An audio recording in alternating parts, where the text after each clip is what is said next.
할렐루야. 드디어 한 해가 가고 2021년 첫 예배가 드디어 시간이 되었습니다. 한 해 동안도 참으로 수고와 고생이 많았고 우리 인생 나그네의 삶이 늘 그렇듯이 즐겁고 기쁜 날보다는 고민과 여러 가지 스트레스로 하루하루를 보내는 시간이 더 많습니다. 그럼에도 불구하고 우리는 새 한 해를 소망 가운데 맞이하고 또 올해는 작년보다 더 낫겠지라는 이런 기대감으로 한 해를 출발하고 있습니다. 이 새로운 한 해의 출발에 하나님이 함께 하시고 또 내가 어디로 가든지 너와 함께하며 너를 지키며 너를 인도하시리라고 약속하셨던 그 언약의 약속을 믿음으로 올 한 해도 축복 가운데 주님과 동행하는 복된 한 해가 되기를 주님의 이름으로 축복합니다.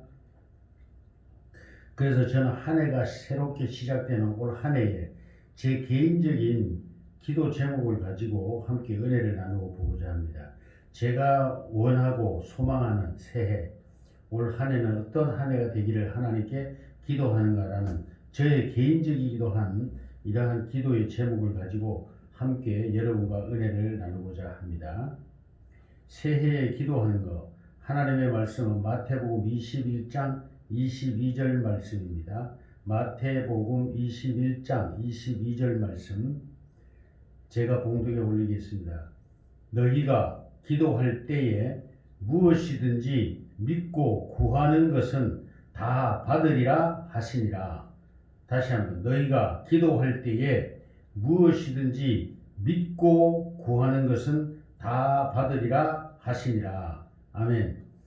이렇게 우리가 믿고 믿음으로 기도하면 다 받을 것이다 약속하셨습니다. 또한 다른 말씀에서는 이렇게 똑같은 얘기인데 살짝 좀 말씀을 살짝 다르게 말씀하십니다. 너희가 기도한 것은 받은 줄로 믿으라. 그리하면 그대로 되리라 라는 말씀이 있습니다. 오늘 이 말씀으로 올 한 해에 제가 바라보는 제가 기도하는 기도 제목들을 가지고 여러분도 아마 우리가 바라는 것이 다 비슷할 것이기 때문에 함께 은혜를 나누고자 말씀을 준비해 봤습니다. 첫째, 제게는 가장 중요한 게 가정을 다시 세우는 일입니다. 저는 사별한 지가 이미 10년이 훨씬 넘었습니다. 근데 여전히 혼자입니다. 제가 기도하는 사람이 있기 때문에 그 기도하는 사람을 만날 때까지는 재혼에 대한 생각이 바뀌어지지 않았기 때문에 오늘까지 혼자 지내오고 있습니다. 참으로 아쉽게도 한 사람이 제가 기도하던 딱 한 사람이 있었는데 그 사람은 제가 원주로 오는 이 과정 속에서 죄가 싫었는지 아니면 목회가 부담스러웠는지 어쨌든 저를 떠나갔습니다. 그러므로 저는 지금도 여전히 혼자입니다. 그러나 하나님께서 또 새로운 한 자매를 저에게 보내주셨고 지금 교제 중에 있으며 또 이제 장례를 함께 하겠다고 서로 약속은 했습니다. 그런 가운데 교제 중에 있습니다.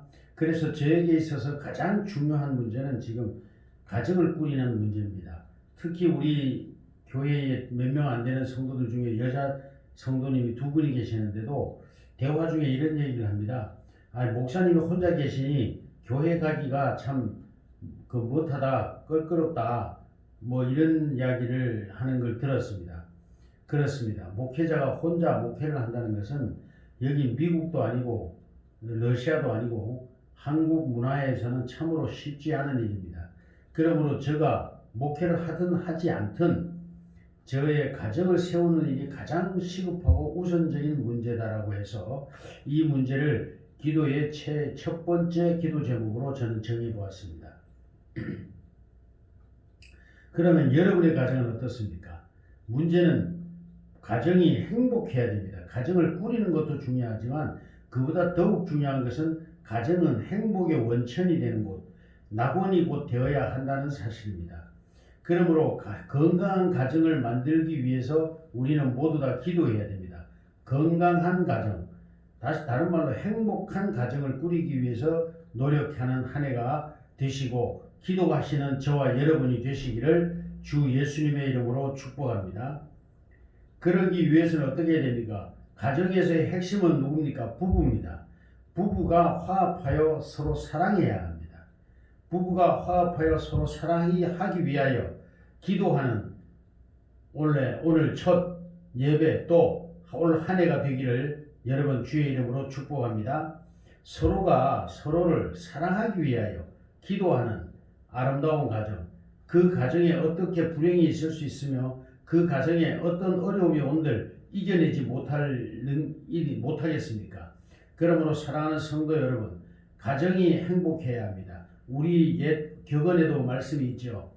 가하와 만사성이라. 가정이 화목하고 잘 되면 안 되는 일이 없다는 말씀의 뜻입니다.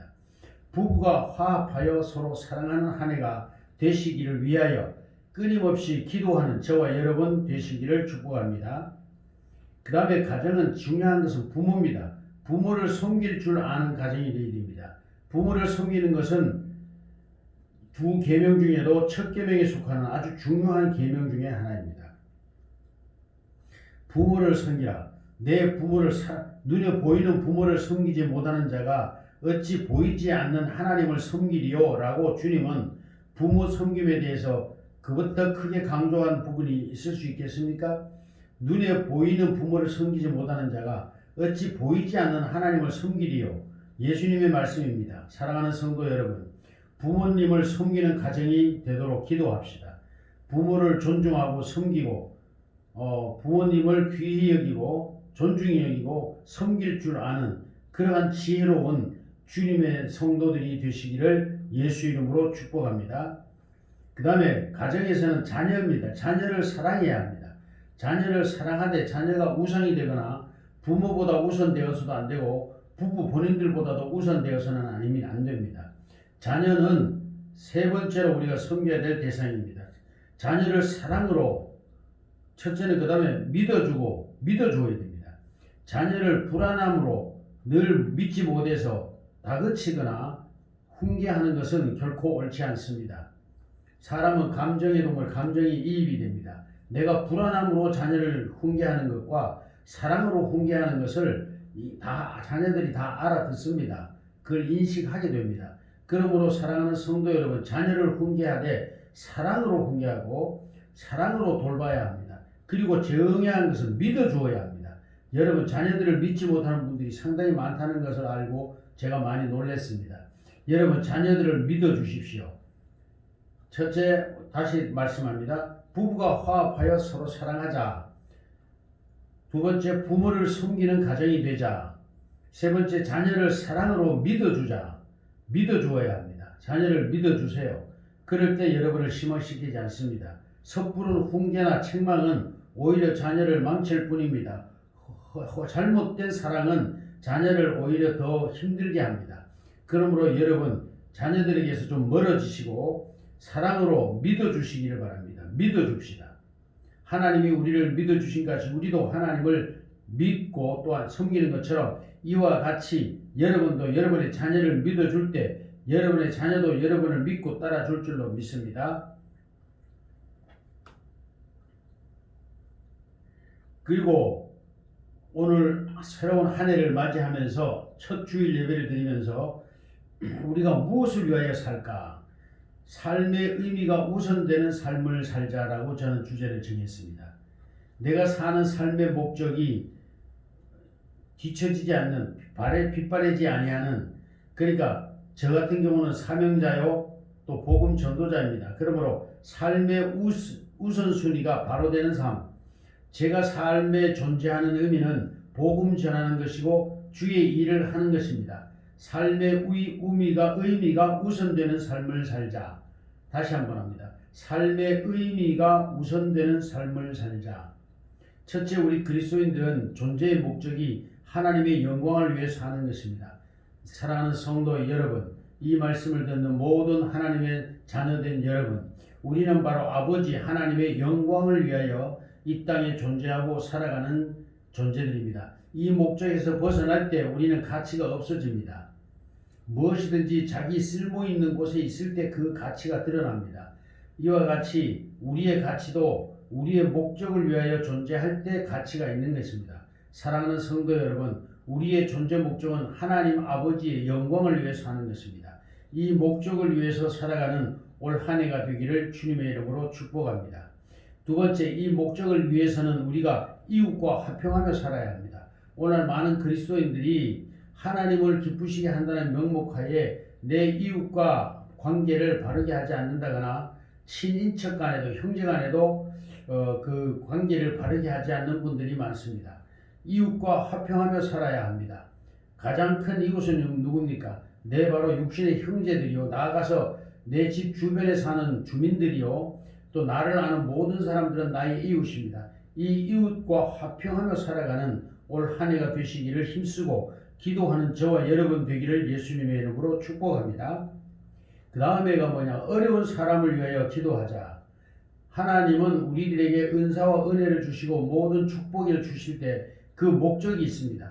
그것은 바로 가난한 자들, 나보다 못한 자들, 힘들고 어렵게 사는 자들, 참으로 위기 속에 사는 내 이웃들을 돌보라는 목적으로 우리들에게 축복 주시기를 기뻐하셨습니다.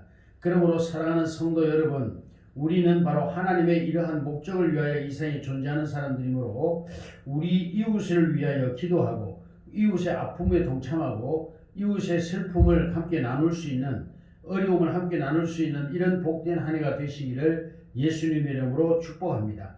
이렇게 할 때에 우리의 행복이 아니라 곧 하나님의 영광이 드러나며 이로 말미암아 우리에게는 하나님의 더함없는 축복이 부어질 줄로 믿습니다.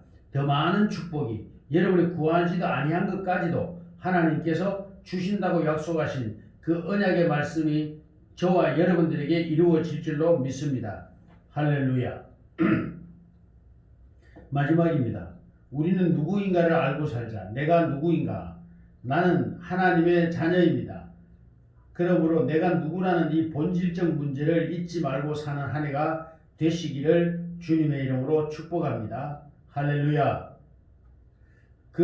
내가 누구인지를 알면 어떻게 됩니까? 하나님의 자녀입니다. 하나님의 자녀는 하나님의 성령, 예수님의 성령, 곧 그 거룩한 성령이 우리에게 오셨고 그 우리 안에 있는 성령으로 더불어 쫓아 사는 삶을 이루어야 됩니다. 우리는 끝없이 마귀 사단이 이미 구원 얻은 우리들에게도, 성령 받은 우리들에게도 끊임없이 마귀는 우리를 미혹하고 유혹합니다. 오만한 자의 자리에 앉으라고 하고 내가 남들보다 나를 낮게 여기고 또 내중심적인 삶을 사는 이러한 삶을 살라고 사단은 우리를 끝없이 유혹하고 미혹합니다. 그러므로 우리는 이런 사단과의 싸움을 싸우는 시간에 우리의 에너지를 낭비할 것이 아니라 성령을 쫓아 사는 삶에 전력할 때 이 싸움은 다 끝나버리는 것입니다. 우리와의 싸움이 아예 이루어지지 않는 것입니다. 그러므로 올 한 해는 우리가 성령을 쫓아 사는 삶, 하나님의 성령의 지시를 듣고 성령과 대화하고 성령으로 더불어 성령이 기뻐하는 일을 쫓아 행할 수 있는 저와 여러분 되시기를 예수님의 이름으로 축복합니다. 할렐루야. 성령을 쫓아 사는 삶을 이루자, 온전히 이루자. 그걸 위해서는 내가 누구인지를 알아야 합니다. 내가 누구인지를 분명하게 확신하고 알고 있을 때 우리는 사단의 꾀임에 넘어가지도 않을 뿐만 아니라 성령과 동행하는 삶을 살게 될 줄로 믿습니다. 나는 하나님의 자녀입니다. 예수 그리스도 안에서 거듭남을 입고 성령으로 말미암아 하나님의 자녀로 인치심을 받고 하나님의 자녀로 거듭난 사람입니다. 우리는 이제 하나님의 자녀가 되었습니다. 그러므로 하나님의 자녀답게 사는 삶은 곧 우리 안에서 우리를 인도하고 지시하시는 성령의 본질, 성령의 시키심, 성령의 인도함을 따라 사는 삶입니다. 그러므로 우리는 성령을 쫓아 사는 삶을 올 한 해 동안 승리하는 축복이 저와 여러분에게 있어질지어다. 할렐루야. 우리 주 예수 그리스도의 이름으로 이 은혜가 우리에게 있어질 줄로 믿습니다. 할렐루야. 기도하겠습니다. 거룩하신 아버지 하나님, 은혜를 감사합니다. 오늘 2021년 첫 주일 예배 하나님 앞에 드립니다. 하나님이여, 이 시간도 우리가 이 한 해를 어떻게 살까, 올 한 해를 무엇을 위해 기도하며 살아갈까를 아버지 생각하면서 종의 기도 제목과 종의 생각을 함께 나누었습니다. 이 말씀을 전하고 듣는 우리 모두가 이 말씀대로 이루어져서 이 말씀대로 살아서 행하여서 성령을 쫓아 삶으로 말미암아 이러한 모든 기도가 이루어지는 축복의 사람이 되게 하소서. 하나님의 자녀로서 아버지 부끄럽지 않게 하시고 세상의 영광으로 아버지의 영광을 드러낼 수 있는 거룩한 백성들, 거룩한 자녀들 삶을 살게 하소서. 예수님의 이름으로 기도하옵나이다. 아멘.